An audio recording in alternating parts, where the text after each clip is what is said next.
Hello दोस्तों, स्वागत है आपका अपने इस यूट्यूब चैनल में। तो आज के इस वीडियो में हम लोग डिस्कस करेंगे स्वामी सहजानंद सरस्वती के बारे में और किसान सभा मूवमेंट के बारे में। ये बहुत इम्पॉर्टेंट हो जाता है बीपीएससी मेंस के लिए, और जो 67 बीपीएससी मेंस है इसके लिए बेहद इम्पॉर्टेंट है, क्योंकि यहाँ से बहुत टॉपिक मतलब ये बहुत ज़्यादा इम्पॉर्टेंट है क्योंकि ये 66 में नहीं पूछा गया था और इसका क्वेश्चन 65 बीपीएससी में आया हुआ था। तो हम लोग आज स्वामी सहजानंद सरस्वती के बारे में देखेंगे। आपको इसके पीडीएफ अगर चाहिए तो आप मेरे टेलीग्राम ग्रुप से ज्वाइन कर सकते हैं। उसका लिंक हम अपने टेलीग्राम इस वीडियो के डिस्क्रिप्शन में दे देंगे। और तो चलिए हम लोग इसे शुरू करते हैं। तो देखिए, स्वामी सहजानंद सरस्वती, इनका जो जन्म हुआ था ये 1889 में एक पुअर ब्राह्मण फैमिली में हुआ था, इंडियन स्टेट ऑफ बिहार के राज्य में। और एक तरह से ये बहुत फेमस पीजेंट लीडर है प्री इंडिपेंडेंस इंडिया, मतलब आज़ादी से पूर्व जो इंडिया था उस टाइम स्वामी सहजानंद सरस्वती एक किसान लीडर के तौर पे सामने आए थे। ये बहुत बड़ा आंदोलन किए थे। हम लोग जानते हैं कि 1936 में जो किसान सभा का जो लॉन्च हुआ था, ऑल इंडिया किसान सभा इनॉग्रेट किया गया था, इन्हीं के चेयरमैनशिप में किया गया था और इन्हीं के द्वारा किया गया था, है ना। और तो ये है, मतलब किस टाइप के इंसान थे, मतलब किस टाइप का इनका पर्सनालिटी था। तो ये एक एसेटिक थे, एक सन्यासी थे, एक नेशनलिस्ट थे और एक पीजेंट लीडर थे इंडिया में, ठीक है। इनका जन्म भले ही मतलब कि लगभग उस टाइम मतलब कि बिहार में हुआ था, बट ये उस टाइम वेस्टर्न यूपी, मतलब यूपी का एक प्रोविंस था। बट इनका जो मेनली सोशल पॉलिटिकल एक्टिविटीज़ जितना था, इनका सामाजिक या फिर राजनीतिक कार्य, ये मेनली बिहार पे फोकस था। और ग्रेजुअली यहाँ मतलब बिहार से ही इनका जो स्प्रेड हुआ, मतलब इनका जो मूवमेंट था वो बाकी पूरे इंडिया में स्प्रेड हुआ और ऑल इंडिया किसान सभा का फॉर्मेशन हुआ। ये बिहटा में एक आश्रम बनाते हैं, ठीक है। ही formed an ashram at Bihta और वहीं से अपना सारा काम वो किए। बाद में यहीं से वो धीरे धीरे अलग अलग पार्ट में जो इनका वर्क था उसके बारे में लोगों को पता चला और स्प्रेड हुआ। तो यहाँ पे लिखा हुआ है that he set up an ashram at Bihta near Bihar या Patna and carried out most of his work in the latter part of his life from there. मतलब बाद में अपने जीवन काल में ये अपना सारा काम यहीं से किए, ठीक है। ये एक बहुत बड़े इंटेलेक्चुअल थे, एक प्रोफिलिक राइटर थे, एक सोशल रिफॉर्मर थे, एक और रिवोल्यूशनरी थे। हम लोग मतलब एक इनका किताब है हुंकार, आप ये भी मेंशन कर सकते हैं कि एक किताब लिखे है हुंकार, जिसमें कि किसान के बारे में ही लिखा गया है, ठीक है। फिर working in an era of nationalist, मतलब नेशनलिस्ट अपसर्च, मतलब ये इस टाइम में अपना काम किए थे जब नेशनलिज्म पीक पे हुआ करता था, जब आज़ादी मिला नहीं था और लोगों में आज़ादी की भावना, मतलब मतलब नेशनलिज्म की भावना बहुत ज़्यादा थी। और यही मतलब अपना ये जो इनका पर्सनैलिटी था, जिनके कारण ये पीजेंट मूवमेंट में सोशलिस्ट, कम्युनिस्ट और लेफ्ट नेशनलिस्ट के बीच में ये अपना हेजीमनी दिखाए, अपना लीडरशिप दिखाए, ठीक है। ये बहुत सारे डिबेट में इंगेज हुए और बहुत सारा क्लासेस, मतलब कि और बहुत सारे क्लासेस में मतलब होता था कि जहाँ पे कैपिटलिस्ट या कम्युनिस्ट क्लास वो लोग कर रहा है, या फिर जो ब्रिटिश एक्सप्लॉइट कर रहा था हम लोग को, जो किसान को परमानेंट सेटलमेंट के द्वारा, तो उसमें ये बहुत ज़्यादा इंगेज हुए थे। जितना क्लासेस हो जाता था ब्रिटिश या पीजन के बीच में, उसमें ये मदद करते थे। ये रूरल पॉवर्टी, मतलब जो गांव में गरीबी है उसके लिए फ़ाइट किए। ये क्लास डिवीज़न के लिए फ़ाइट किए, ठीक है। पीजेंट्री में भी होता था कि ये बड़े जात का है, ये छोटे जात का है, तो वो सब। और एक प्रकार से जो नेशनलिज्म में जो हम लोग जो आज़ादी के लिए लड़े थे, उसमें पीजेंट्री का क्या रोल है, इसको ये आगे लेकर के आए थे, जो कि पहले बहुत ज़्यादा कंट्रोवर्शियल रहा करता था, ठीक है। फिर क्या था कि ये जो अपना प्रचार करते थे, मतलब कि अपना कैंपेन करते थे, लोगों को बताते थे किसान मूवमेंट के बारे में, ये हिंदी में ही बताते थे और ये हिंदी में ही लिखा करते थे। और इनको फॉर्मल एजुकेशन इंग्लिश में नहीं था, बट फिर भी इनका जो बहुत सारा राइटिंग है जो कि ये जेल से लिखे, ठीक है, वो एक तरह से ऑर्गेनाइज इंटेलेक्चुअल के बारे में बताता है कि कैसे इंटेलेक्चुअल उस टाइम के ऑर्गेनाइज वे में काम किया करते थे, जो कि आज के भी टाइम में बहुत ज़्यादा रेलिवेंट है, ठीक है।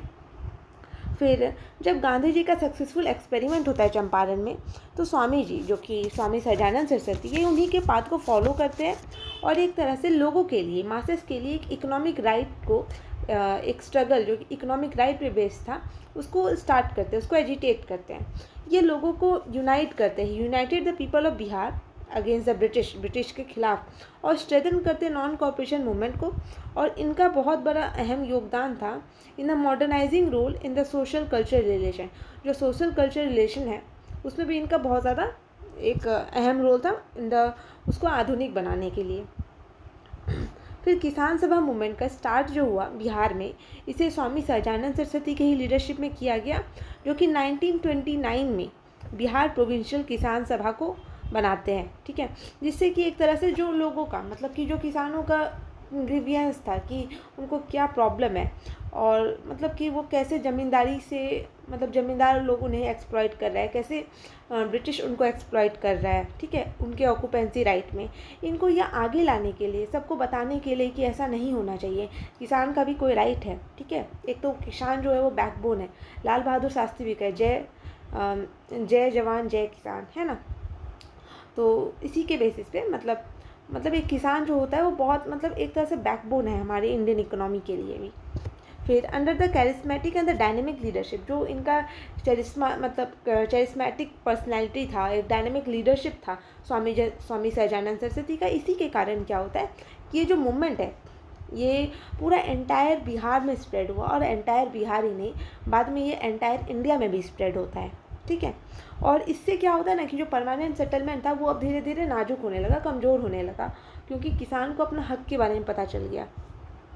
फिर क्या ये अकेले काम किए ही, हम लोग जानते हैं कि 1936 में स्वामी सहजानंद सरस्वती और NG रंगा जो कि सेक्रेटरी थे ऑल इंडिया किसान सभा 1936 में, दोनों के द्वारा मिल करके, NG रंगा आंध्र प्रदेश के थे, दोनों के द्वारा मिल करके कैसे किसान का जो प्रॉब्लम था उसको एड्रेस किया गया, कैसे उसको एक मतलब कि नेशनल फोरम में लेके जाया गया, ठीक है। तो इसके लिए सरदार वल्लभ भाई पटेल के साथ भी मिलकर स्वामी सहजानंद सरस्वती बहुत सारी जगह किसान सभा को एड्रेस करते हैं, बिहार में भी और बाकी जगह में भी। और जो किसान की राइट है, किसान की जो मांग है, किसान का जो हक है, उसको भी एडवोकेट करते हैं, ठीक है। जैसे कि फार्मर लोन को वेव करना हो गया, या फिर फार्मर इनकम को इंश्योर करना हो गया। ये जो दो काम था, ये इन लोगों का मेन कंसर्न था। मेनली ये इसी के लिए काम करते थे। पहला कि फार्मर का जो लोन है मतलब बहुत ज़्यादा अगर उसमें कर्ज चढ़ गया तो उसको माफ़ कर देना चाहिए, ठीक है, क्योंकि फार्मर कहाँ से लोन लाएगा आखिर। और दूसरा था कि फार्मर का इनकम को बढ़ाना चाहिए, क्योंकि हम लोग जानते हैं कि ज़मींदारी सिस्टम के कारण जो फार्मर लोग थे उनको मात्र 1/11 ही मिलता था पार्ट। बाकी जो पार्ट था वो चाहे मतलब बिचौलियों के द्वारा ले लिया जाता था, या फिर ज़मींदार के द्वारा और ब्रिटिशर्स के द्वारा, ठीक है। तो इसीलिए जो स्वामी सहजानंद सरस्वती है, इन्हें वाइडली रिकॉग्नाइज किया जाता है as the founder of the All India Kisan Sabha इन 1936, ठीक है। फिर क्या है मतलब कि यहाँ पे ये दिया हुआ है कि बहुत सारा जो उस टाइम गतिविधि हुआ, चाहे वो नेशनल लेवल पर हो, चाहे वो इंटरनेशनल लेवल पर हो। नेशनल लेवल पे जैसे कि सिविल डिसोबीडियंस मूवमेंट होता है, फिर ग्रेट डिप्रेशन होता है और प्रोविंशियल ऑटोनॉमी होता है। इससे क्या हुआ ना कि जो किसान सभा था उसको थोड़ा थोड़ा अपने आप में स्ट्रेंथ मिलने लगा, ठीक है। ये जो वेव आ रहा था तो उसी से ये लोग को थोड़ा स्ट्रेंथ मिलने लगा। बट हाँ, भले कि नेशनल और इंटरनेशनल इवेंट से इन्हें मजबूती मिल रहा था, इनका जो मेन मजबूती था वो बेसिकली अंदर से ही आ रहा था ना, बेसिकली वो किसान से ही आ रहा था।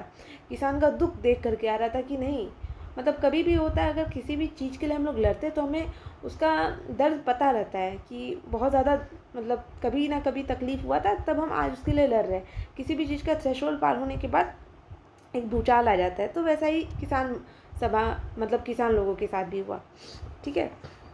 फिर वन कैन राइटली से जो बिहार किसान सभा था ना, वो मियर देन एन ऑर्गेनाइजेशन, मतलब मोर देन एन ऑर्गेनाइजेशन, एक ऑर्गेनाइजेशन ही नहीं था, ये एक मूवमेंट था, ठीक है। फिर क्या है कि अमंग द इम्पॉर्टेंट स्ट्रगल जो कि किसान सभा के द्वारा लिया गया, कुछ बहुत ज़्यादा इम्पॉर्टेंट था। जैसे कि 1933 में टेनेंसी बिल, ठीक है, ये बहुत ज़्यादा इम्पॉर्टेंट था। फिर रेवाड़ी स्ट्रगल इन गया इन 1933।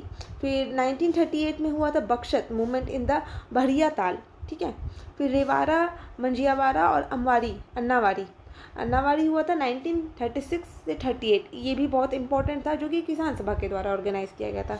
हम लोग जानते हैं जैसे अन्नावाड़ी को राहुल संस्कृत्यान किए थे, फिर यदुनंदन शर्मा भी थे जो किसान मूवमेंट से एसोसिएटेड थे। आप इनके नाम भी जोड़ सकते हैं इसमें। फिर है कि एक और चीज़ हुआ था जो जॉइंट पीजेंट वर्कर एक्शन, ये लोग मतलब कि रिवॉल्ट किया था against the Dalmia sugar factory जो कि बिहटा में था इन 1938-39। ये सब जो मूवमेंट था बहुत इंपॉर्टेंट था। कौन कौन सा था हम लोग फिर से देख लेते हैं। एक था टेनेंसी बिल जो कि 1933 में आया था। फिर रेवाड़ी स्ट्रगल इन गया 1933 में। फिर 1938 में बक्सत मूवमेंट हुआ था, बकाशत मूवमेंट हुआ था भड़िया ताल में। फिर रेवाड़ा, मंजियावाड़ा और अन्नवाड़ी ये 1936-38 में हुआ था, ये भी इम्पॉर्टेंट था, जो कि किसान सभा के द्वारा ऑर्गेनाइज किया गया। फिर एक जॉइंट पीजेंट वर्कर एक्शन हुआ था जो कि दालमिया शुगर फैक्ट्री के अगेंस्ट हुआ था 1938-39। ये भी बहुत इम्पॉर्टेंट मूवमेंट था जो कि किसान सभा के द्वारा किया गया था। फिर और भी बहुत सारा स्ट्रगल था जो कि ऑर्गेनाइज किया गया था। शाहाबाद में हो गया, सारण में हो गया, दरभंगा में ऑर्गेनाइज किया गया, पटना, चंपारण और भागलपुर डिस्ट्रिक्ट। इसमें से सबसे ज़्यादा इंपॉर्टेंट जो कि वही बताए थे बक्सत मूवमेंट था जो भड़ैया टाल में किया गया, जो बस ऐसा नहीं है कि बस वो कंटिन्यू हुआ कुछ सालों तक, बट हाँ एक तरह से बहुत बड़ा विक्ट्री मिलता है टेनेंट को। टेनेंट होता है भौलीदार, ठीक है, मतलब कि टेनेंट ऐसे लोग होते हैं जिनका ज़मीन नहीं होता और वो दूसरे के ज़मीन पे काम करते हैं, ठीक है। And led the strong foundation for the Communist Party in Bihar. इससे क्या होता है कि एक स्ट्रॉन्ग फाउंडेशन बनता है कम्युनिस्ट पार्टी का बिहार में। जो सीरियस स्ट्रगल ये सब हुआ और बक्सत आंदोलन के कारण ही कम्युनिस्ट पार्टी का फाउंडेशन बनता है बिहार में। फिर क्या है कि कंक्लूज़न देख लेते हैं। कंक्लूज़न में हम लोग क्या लिख सकते हैं, तो वो है कि Swami ji continues to inspire millions who dreams of an inclusive society with farmers at its centre. मतलब कि स्वामी जी अभी भी लाखों को इंस्पायर करते हैं कि वो एक ऐसा सोसाइटी बने जहाँ पर फार्मर्स को सेंटर पे रखा जाए, मतलब फार्मर्स को बेस पे रख करके हम लोग मतलब कि आगे का जो पॉलिसी है या एक सोसाइटी है वैसा हम लोग बनाएं। फिर he was not only the voice of farmers of Bihar and UP but also protected the farmer peasants against exploitation of the British rule. ये बस आवाज़ ही नहीं थे बिहार और यूपी के किसानों के लिए, ये एक तरह से जो ब्रिटिश एक्सप्लॉइट कर रहा था उनको प्रोटेक्शन दे रहे थे, वो प्रोटेक्ट कर रहे थे उन किसानों को, उन पीजेंट्स को, ठीक है। तो स्वामी सहजानंद के बारे में ये था, जिससे कि आप एक अच्छा आंसर लिख सकते हैं। इसमें किसान सभा का भी डिस्कस किया गया है और स्वामी सहजानंद कैसे पर्सनैलिटी थे उनके बारे में भी आप कुछ यहाँ पे बुक्स मेंशन कर सकते हैं, जो कि आपको एक बुक है बिहार समग्र, वहाँ से मिल जाएगा। एक बार आप वो बुक पढ़ लीजिएगा और एक ये नोट्स पढ़ लीजिएगा, that will be more than sufficient for you. और अगर आप इस चैनल पे नए हैं तो आप इस चैनल को सब्सक्राइब कर दो, अपने फ्रेंड्स के साथ इसे ज़रूर शेयर करें। Thank you so much.